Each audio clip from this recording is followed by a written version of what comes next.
都放着。那块儿啊，那边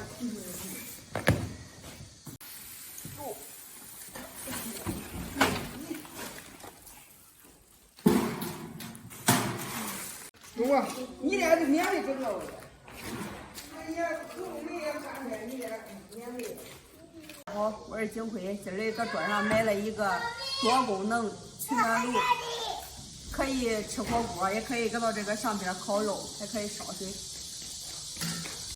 这个下边呢，这4面可以用来取暖，还有这两边这一个呢，冬天的时候可以晾晒一点小东西，衣服啥的。这个位置呢，就是插上电以后就可以取暖。大家都知道，我们北方的话，一到冬天特别冷，而且室内呢没有暖气，有了一个这个，以后冬天吃饭都暖和了。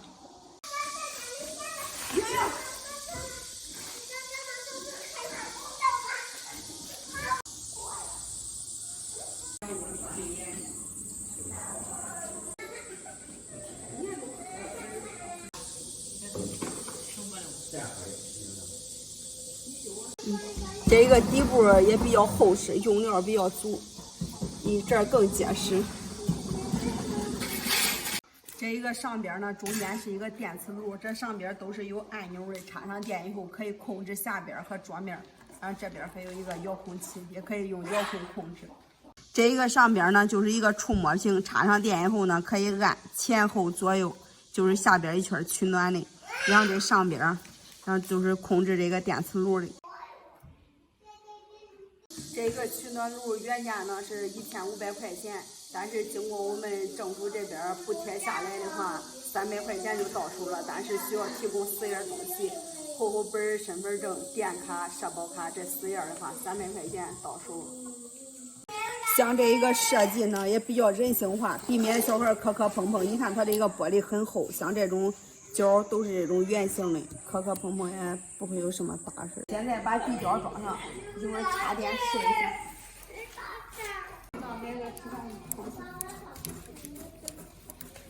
你那个车。今年冬天可不需要用柴火来取暖了，以后吃饭了都趴这个桌，无油无烟。看这有一个电源开关，这个电源开关的话就是控制取暖了，这个烹饪开关就是控制电磁炉了。